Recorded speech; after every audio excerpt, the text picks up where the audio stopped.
Not your average tabletop. Woohoo! Welcome back to Not Your Average Tabletop. I'm Zach. And I'm Pepper. Today we're doing a little bit of a chippy. A chippy. I was going to say first impression, but it is a chippy. It is a chippy. It's been a while. It's been a little bit. I guess not too long. We have been doing these. I guess that's the whole thing. We're doing A to Z and we're doing some chippies along the way. Yes, it does feel like a while. Because we've played a lot of new games, so we're doing a lot of first impressions. But this one we got played. Doing those uninformed reviews. Yes. So these this are one the we're chippy. definitely much more informed. Yes. Especially me on this one. But no, so that's the chippy rating that we kind of use as our review style, if you haven't seen one before. So we've got chippy core mechanics, history, which is kind of how much we played the game, investment, which means a couple different things, presentation, preference, and it factor. So and then we kind of have it weighted differently, kind of on what he thinks is more important. Yeah, so it's all, it kind of all, you can kind of tell kind of what the score is going to be, but let's get right into it. So for Copenhagen, the core mechanics. It almost rhymes. It almost does. The Copenhagen core mechanics. You could probably put that in a song. But I think I'm going to give that about a 7. So, I mean, it's got the solid card drafting, which feels kind of similar to Ticket to Ride, I think. A little bit different because you have to pick two that are next to each other, unless you use a special bonus, which is also an interesting thing that they add is some bonus tiles that you can use to do some special things to kind of break rules in the game.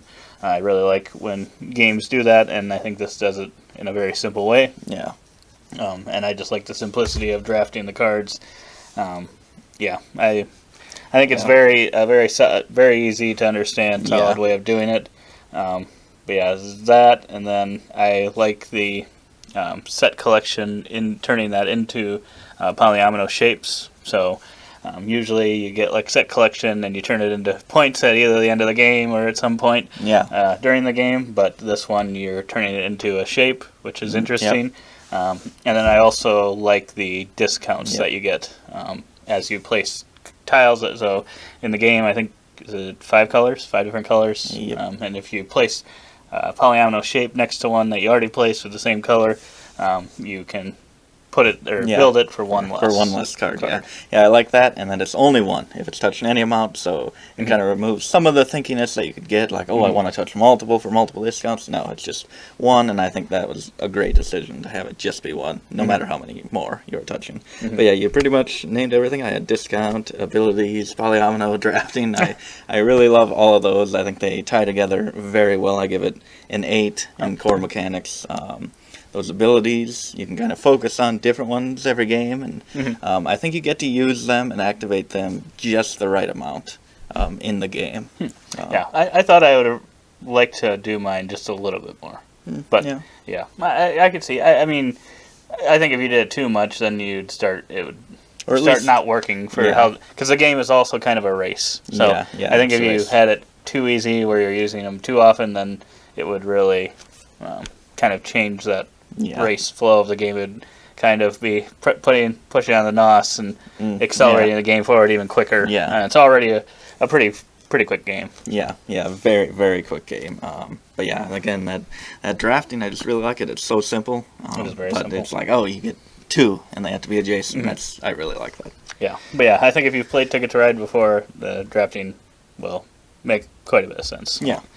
Just the fact that you have to draw 2 next to each other is the only. Even if you haven't, I think it's pretty intuitive. So on to history, which is how much we played it. I've done it. I would say it's hard to tell. It's kind of spread out, but I think about 8 to 10 times I've played this. Oh, yeah. See, I thought you probably played it more than I have. I think I've only played it 4 or 5 times, so I put down a 4. I know I've played it at least 4. I might have played it another.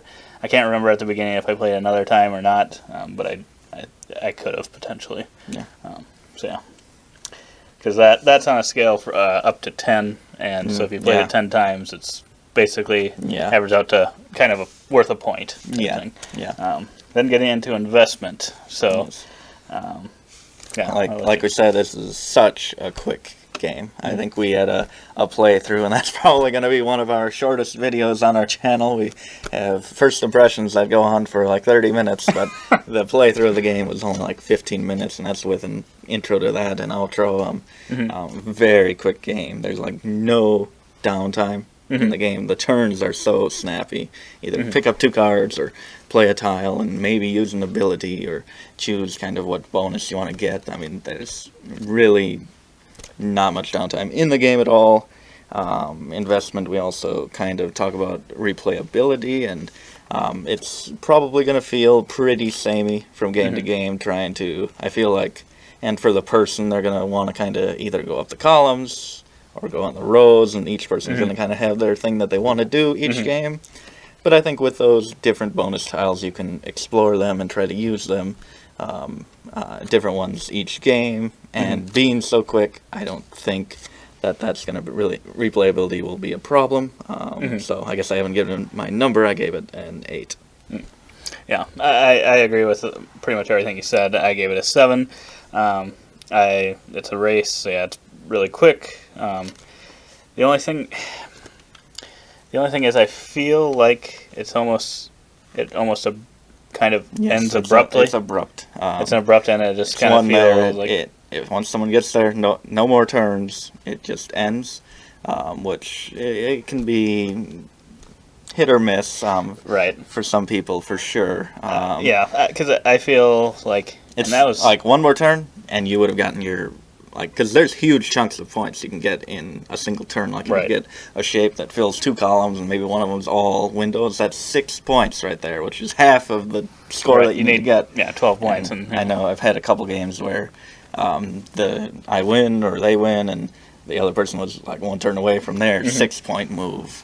So it can leave a bad taste in your mouth if you're like happens. 1 turn away or whatever, and maybe you didn't even, or you got the same amount of turns or whatever, or you didn't get the same amount of turns possibly. And then there's and like if you go through the deck in a 2-player game once or maybe twice in higher player counts, there's an end of game card that could trigger, so that adds a little bit to maybe I just want to like draw cards so that they don't get their big point move. Because I can't build anything to complete rows, so maybe I'll just draw cards and try to end the game that way. That's a little bit of strategy that I wouldn't expect from the game, but that has come up a couple times. Yeah, I couldn't remember if that had in one of our plays or not, but yeah, I was just a little worried about it falling flat kind of at the end of the game or having that feel. And I had kind of thought that, I almost would have preferred it if the only way it could end was that end of game card, because then it would feel, one of the things I like about Ethnos, or what makes that exciting to me, are the 3 dragon cards, and kind of just the first one can come out and fine, second one can come out, and then when there's 2 out, you're like, oh, this round could end at any moment, and I feel like that tension is really what makes the game work. But this one, I think it's almost lacking that for me. But yeah, I could see that. Yeah. I think if that was the end game trigger and then everyone got an equal amount of turns, I think then it would feel less flat. But yeah, I agree with everything you said. I still gave it a 7 because it's still very solid. It doesn't outstay its welcome at all. I mean, if anything, sometimes it's almost too short. Yeah. So we get into presentation, which I give another 7 to. Ooh, wow. And yeah, I mean, there's not too much in this box. I mean, you've got your mat or your whatever that you're building on. You're building where you're putting the polyomino shapes out, and then you've got just normal solid-looking cards with some. I mean, the colors are very clear to me. I don't know if there's any issues with color blindness. I don't know that there would be or not, but those are very clear. Windows are very clear on the tiles. I mean, because like you said, that's one way to double points. I really like that they just made it extremely obvious which ones are windows and which ones are not, because in a game like this, for how simple it is, you don't want it being like, oh, I can't really tell if I've got all of them filled in or not. You can easily tell in this, which I really like. So, yeah, I gave it an 8.75. I think it's a very pretty game. I really love the colors. I guess was that kind of like pastel type colors, Easter, Easter eggs type colors. I really like the look of those, and I mean, it's like the board could have been, player boards could be basic, or the drafting boards, but they just added a lot of cute detail into each of them, and kind of even in the box insert, there's like little seagulls, and Is the box insert great, though? it's nothing great, but I don't think it needs it for what's in the game. But I mean, does it need the... I didn't really thought about this, but I don't know that it needs a box insert, because you'll just put your stuff in bags, and then I think the box is too big. Yeah, the box is probably too big. This could, For what the game is. this could probably be cut down like this, one of those taller boxes, but who cares? It's cute. And I really, for some reason, I just really like kind of the main board of drafting. It kind of has those docks going off the sides, and I think it just makes it really easy for setup and play. I think it just, everything is streamlined to really just highlight the gameplay.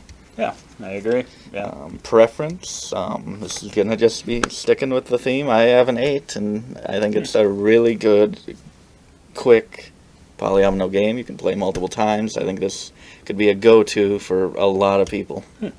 Yeah. For preference, I gave it a 6.5. Yeah, I figured. I just... Something about it that I just don't find myself wanting to pull this one out. I think it is that ending to it, how that works. It almost just feels too abrupt and too quick. And it's almost... I don't know that I mean, it's cool if you complete a big move. Don't get me wrong on that. I really like when you can do big moves like that and get a bunch of points. I really like that in the game, and this one definitely has that. So I do like that about it. But, there's just been a lot of time, or most of the times when I've played it, it just hasn't felt that exciting when I win, I feel like. Sometimes, or, even if someone else wins or whatever. I mean, even if I'm, like, one away, like, oh, yes, one away, I'm still not, like, really excited about that, I didn't think. But I think also this was one, when I first saw it and heard of it, I'm like, oh, this one could be, one of my next favorite games. I think I had really high expectations for this one, and I think I just got a little disappointed by it, and I think that's probably hurt it more than anything. I think it just ended up being a little lighter of a game than I wanted, but I still could see how it'd be a really solid game, and if that's the type of game you're looking for, is kind of a lighter polyomino slash a nicer Ticket to Ride type feel. I think this would be the perfect game for that. I don't think it's a bad game at all. It's just... For some reason, this feels to me like some gamers who aren't as obsessed with games as us. I feel like this could be a lot of people's favorite game. Yeah, I could see this one definitely be one that you'd bring to a family gathering of people that may not play as many games, because I think I think it'll be one. It's so quick. It's not, like you said, it's not... I can't think of any part of it that's extremely thinky at all. It's snappy turns. Ticket to Ride, they talk about, like you said, it's a lot of people play this game who aren't even huge gamers, and I think this is right up there, except maybe the kind of special ability tiles could be something, but you don't have to use that. You can always house roll it, but I think this one's very accessible. I totally agree. It factor, there's not much of an it factor for gameplay wise. It's a simple polyomino game. I gave it a 6, but it is still very cute and good looking to me, and very quick. I think adds a little bit to it as well. Yeah, I gave it an it factor of a 2.5.